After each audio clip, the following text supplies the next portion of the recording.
Hello friends, welcome back to the channel and welcome back to September's Tea Talk.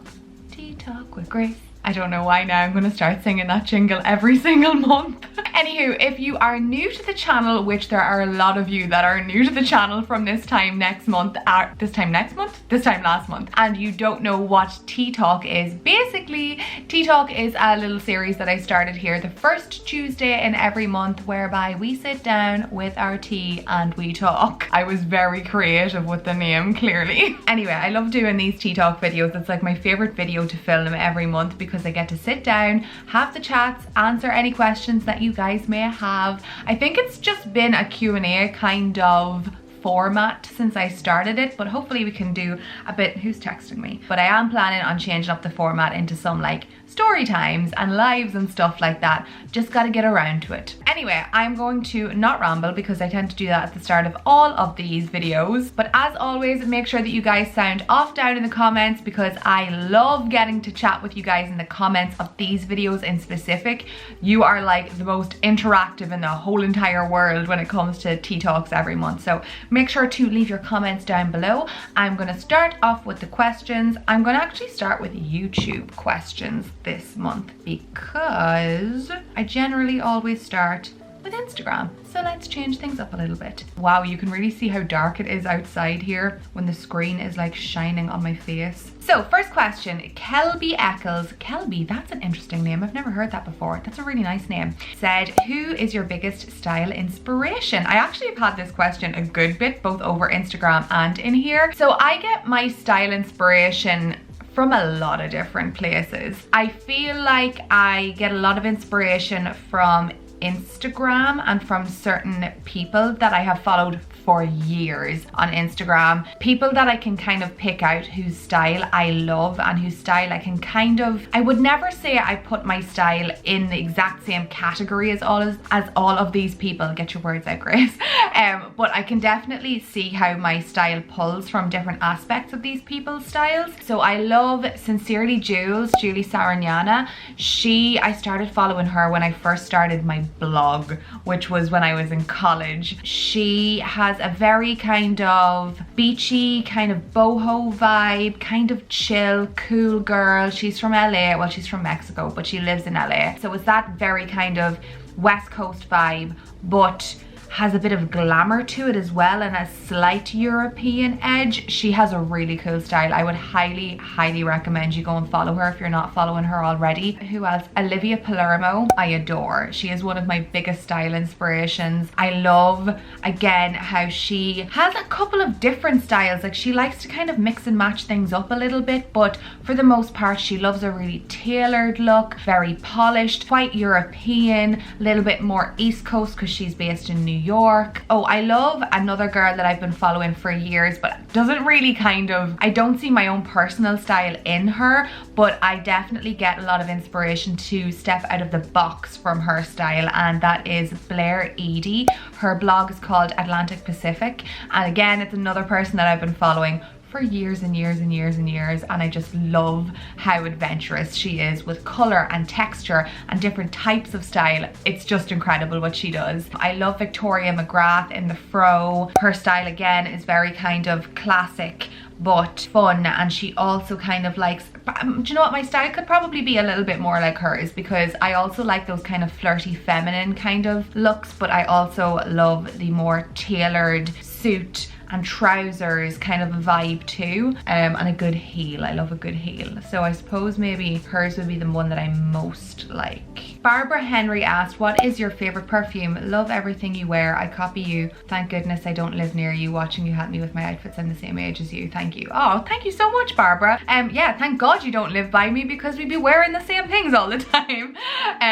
So my favorite perfume, I actually get asked this question quite often. I've mentioned this one a lot, but I think one of you guys told me that it was limited edition, but it's from Jo Malone and it's the Lupin and Patchouli perfume. I wore this all summer long and absolutely adored it. Right now I'm actually wearing a perfume from Burberry called Her. It's really nice. I love Chanel Mademoiselle. I tend to wear that in the winter time every year. It's like my winter scent. I don't know why, but I absolutely love it. And I also love any Tom Ford scents. I love scents that are more kind of unisex. I don't like anything way too flowery, to be honest. Anything with a real kind of musky undertone I quite like, but anything that's flowery but not too pretty, I like that too. And the Maison Margiela fragrances also adore. Oh, I am going to butcher your name, I'm really sorry. Zainab Amer, could be? I feel like that's a pretty good attempt at it. Asked, do you work out? I personally wouldn't say I work out, because I literally, like, my version of working out is going for walks. I don't like go to the gym. I don't do like weights or squats or anything like that at home. I literally just walk, and that is my personal version of working out. I feel like I get bored in a gym and I need to be outdoors, kind of in nature. I just like being out for walks. That's my thing. I like going out and doing things. That is the best kind of working out in my eyes. And I can't run because I have dodgy knees. Marcia, I don't know how to say your surname, asked, any tips for people who don't like to cook but want to stay in shape?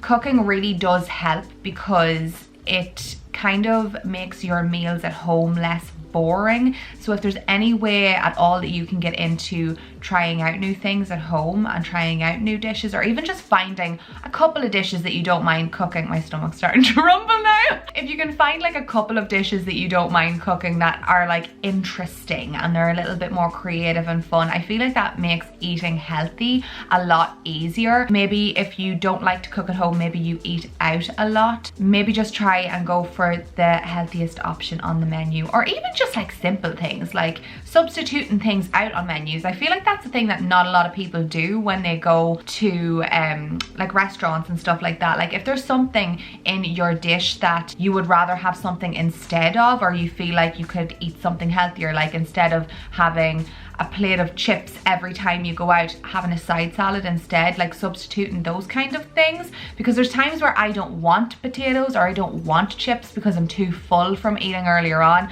and I feel like a salad would be lighter and more refreshing and crispy, and that's just what I'm craving. I'll just ask, can I change it to that? So don't be afraid of doing things like that. And then when you're at home, maybe try and find just like a couple of dishes that are a little bit more exciting, because if you're trying to eat at home and you don't like cooking and all you're doing is baking up like chicken in salt and pepper, plain vegetables that haven't been like marinated or seasoned and things like that, it can get really boring. So yeah, if you can just step out of your box a little bit, be a little bit more adventurous with your cooking, that helps a whole pile. And I promise you will start to enjoy doing it too. Oh, Orla Flanagan asked, hi Grace, my question is, would you ever consider putting your recipes into a cookbook? They look so good. Oh, and your dad could put his recipes in. What a great cookbook to buy. That could be fun. I don't know, that, yeah, I feel like that would be fun. I always have this like imposter syndrome. I feel like I get this a lot with a lot of things that I do, but I feel like when I look at my recipes, I never feel like I make these things up myself, because I pull from so many different people's recipes that it just ends up being a whole new recipe that I've kind of come up with myself that I feel like tastes good. I mean, like, nobody is reinventing the wheel when it comes to recipes. You're just kind of like changing things up a little bit and putting different ingredients in that you think would taste nice.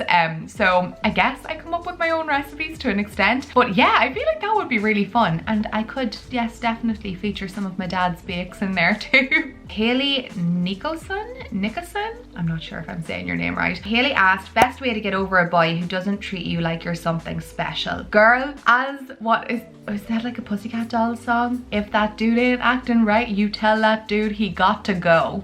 That's like the cheesiest thing I've ever said in my whole entire life. Yeah, no, not worth it. Do not ever let yourself settle for anybody that doesn't treat you like you deserve to be treated. I don't know, I've been in bad relationships in the past. I've definitely gone through my fair share of struggles in relationships and bad breakups and things like that, believe you me.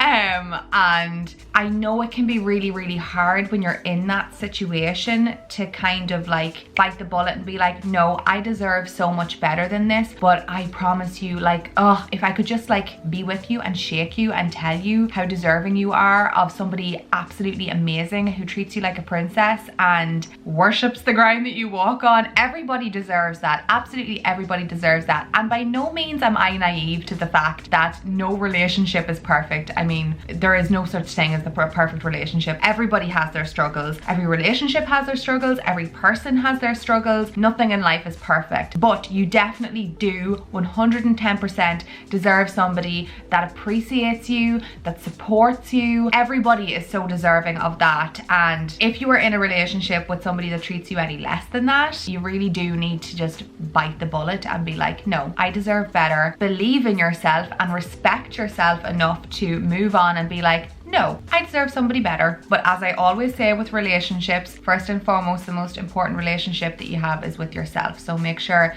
that you are happy in yourself and you're not placing your happiness in somebody else. Therapy sessions with Grace.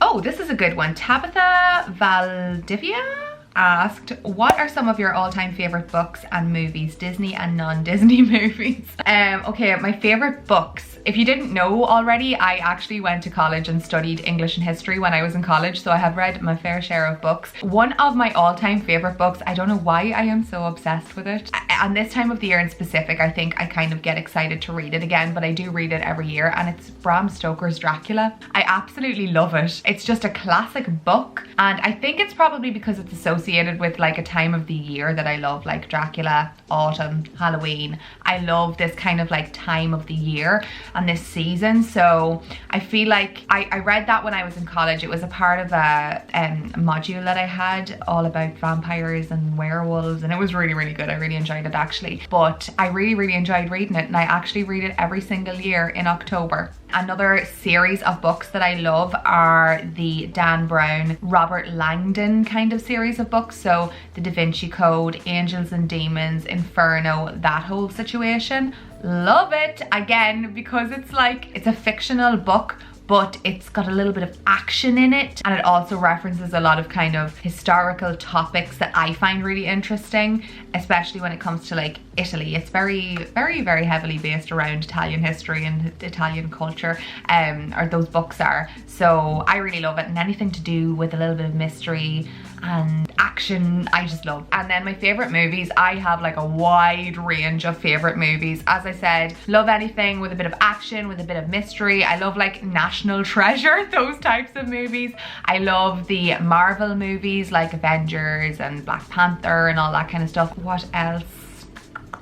Any Disney movies. The Disney original movies I love too, like this time of the year, Halloween Town, Twitches. They're so cheesy, they're so good. Also so cheesy, they're so good. All of those kind of Netflix original movies. What, like The Princess Switch, is that what it was called? I love How to Lose a Guy in 10 Days. That's one of my favorite movies. I absolutely love it. Oh my god, I could name movies for freaking ever. Oh, I love movies like Father of the Bride. Honestly, I have such a wide range of movies that I love, but a lot of the time they're either Disney related or like rom-coms, things like that, or action adventure movies too, clearly. Oh, somebody just randomly asked, this wasn't even a question in the question section, it was on something else I was asking, but Emily asked if I was going back to New York soon because she loved my New York vlogs. Yes, girl. Yes, I am. I'm going back for Christmas. I'm excited. Instagram done this random thing and deleted a load of the questions that got submitted at the start, and I know one of you guys asked me if I had to choose between, I think it was The Nightmare Before Christmas, Halloween Town, and there was one other Halloween movie. What would I choose? And it was the most horrendous question I've ever been asked in my whole entire life. It hurt my soul, and I am not going to choose. Technically the question's not there, so I don't need to answer it. Oh, Mel Newlin asked, how is your brother's ankle? It is doing just fine and dandy. He has his boot off, he's walking around again, he's back to work, so he is doing great. Thank you for asking. I'll tell him you were asking for him. P.S. I see you guys writing in the comments about how you think my brother is hot. I don't miss it. Mariah Clayton asked, how come there wasn't a summer destination holiday this year? I actually don't really travel that often during the summer, to be totally honest with you. I went away last summer at the very, very start of summer, like in June, to Greece, but for the most part, I generally stay at home during the summertime. One, because I'm very busy with work during the summer. It's like one of my busiest times of the year, so I don't really get to go away. But two, the weather's generally nice enough here that I don't mind not going away. It's more expensive to go away during the summertime too. I just personally prefer to go away between the months of September and April. Those are the times of the year where the weather's not as great in Ireland and it's a little bit nicer to get out and explore, and like autumn and winter are just nice times to be in a lot of different places, to be honest. Like Christmas, I mean, experiencing Christmas anywhere is amazing and magical, and in my eyes experiencing autumn anywhere is just stunning too. It's just a really nice time of the year to travel. And then at the start of the year, the weather in Ireland is woeful. I just don't like being at home like in the cold miserable weather in like January, February, March, April. It's not my favorite thing, so I don't mind traveling then. But yeah, during the summer I tend to stay at home quite often, so that's why there was no destination holiday this year. Cara, I think your name's Carolyn, asked, if you could become any Disney character for a day, who would you choose and why? Ooh, Disney character is broad because it's not like a Disney princess technically. I feel like Anna from Frozen. I feel like her lifestyle is nice. She lives in a nice area. Arendelle is a pretty nice area. I like Sven, the moose. Olaf, good fun. Kristoff, nice guy. Yeah, I think I'm gonna go with Anna from Frozen. Oh, T. Kelly's asked, what is your favorite and least favorite thing about doing YouTube? Oh, controversial. Not really.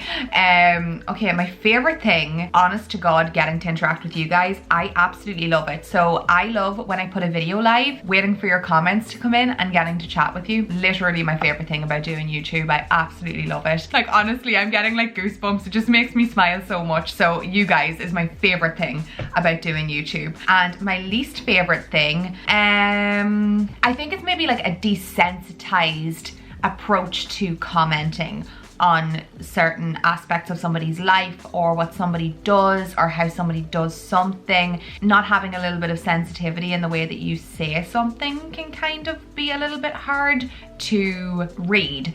So like comments, I like by no means do I get a lot of negativity at all. Like I am very, very lucky. You guys are honestly the nicest people in the whole entire world, but you're always gonna get like that like 1% that is gonna be like mean just to be mean. To be completely like transparent and totally honest, like last week I read a comment that I'm not gonna say what it said, but it wasn't really rude, but it made me really sad and upset because I felt like that person didn't really see how much hard work that I put into what I do, and I'm so proud of everything that I put out on my channel. Anyway, this specific day I was just having a really hard day with makeup work and getting stuff done for my YouTube channel and getting stuff done for my Instagram accounts and stuff like that, and I was working really, really hard, and just to see this comment was just like a little bit of a like stab to the chest, like you're not doing enough. Honest to God, it's just a personal thing with me because I know I've said this before in the channel, but sometimes I feel like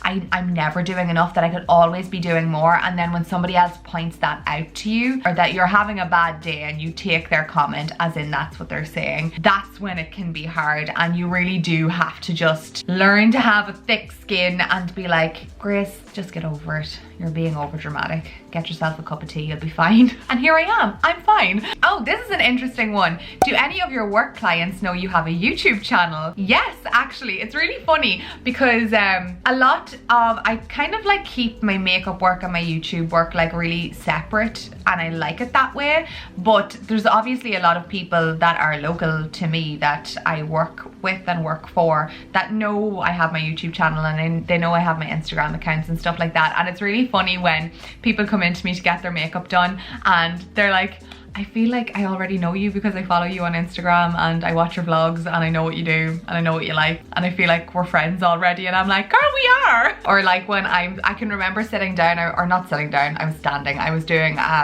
makeup for a wedding, like a bridal party, and a girl's mom was like, she had said that she loves watching my shop with me, so it's like her favorite thing. And I was like, what? That is insane. That like, I was just randomly talking to somebody's mom doing their makeup and they were like, yeah, I love watching you shop in Zara. It's like my favorite thing ever. Okay, I'm gonna end on this one. So Amy asked, how did you find college and any advice for first years? I actually really like this one because college was actually a difficult time for me. I am a very studious person and I love learning, and I always loved going to lectures, and I loved going to my small classes and doing my assignments. I know I'm a geek. That's just how I am. So I always loved that aspect of college, but making friends and all that kind of side of college I found really, really difficult. So just to give you a bit of background info, I mentioned earlier on I studied English and history when I went to university. Went for 3 years, got my degree, and I went to UCD in Dublin, and in the end I loved my time there. But at the start I hated it. Like, I mean, I wanted to leave before Christmas of first year. Did not like it, thought it was way too big. UCD is, I'm pretty sure it is the largest college in Ireland and has definitely the most students in it. It's just a ginormous college, and the fact that I chose the degree that I did choose, the English and history route, an arts degree just has so many students in it. I think there was maybe like 500 people in my lectures, and I know that might not be big when it comes to other countries possibly, but in Ireland that's pretty big. So going from what I thought was a fairly large second level school into a humongous college, and being the youngest again and being a small fish in a big pond, I found that really, really difficult, and I found it really hard to fit in. I found it really hard to make friends because there were so many people there. But come third year, my classes were much smaller. Do you know what really set things off for me in third year? It was actually going on a trip to Florence with a history class that I was in, and there were a couple of girls on the trip and a couple of boys as well that were just the nicest people ever. I just had such a good time on that trip that really launched me into third year in such a positive mindset that I was like, you know what, I can make friends. And throughout that whole year we all kind of like continued to meet up for lunch and stuff like that, and it was really nice feeling like I had like a connection, like had proper friends in college. And I think that makes such a big difference, just having that, like any form of a support system or any form of a friendship with people, or just some people that you can connect with. I think that makes a really, really big difference. So my advice to you, if you're going into first year in college now, which is September, you probably are, put yourself out there. As much as it can be really hard to make friends, like I find making friends now difficult. Put yourself out there and go and join societies and join clubs and go to different groups and meetings and all that kind of thing. Interact with people in your classes, talk to strangers, talk to the people you sit down beside in lectures. If you don't know them, they probably don't know anybody else as well. Just put yourself out there. Even though it is difficult and it feels like it's going to be embarrassing and you don't want to do it, just do it, because in the long run you will largely benefit from it. So I'm gonna leave it there. I always say every time I do these tea talks that I'm not gonna ramble on for 6 million years, and I always do, because I can always tell by how many times I have to stop and start the camera, and I've had to do it 3 times now, so this is gonna be a long one to edit. Anyway, I am going to leave it there for today. Thank you so much for your questions as always. We're gonna be doing this again in like 4 weeks time, which is absolutely mental, and it's gonna be October. So exciting. I'm going to drink my tea as always. I have not drank it whilst I've been doing my tea talk, so I need to drink it right now. I'm gonna go make myself some lunch because I'm hungry now, because I've been talking about food in this video again. So thank you so much for watching as always. I really hope you enjoyed it, and I will see you all again very, very soon in my next video. Bye.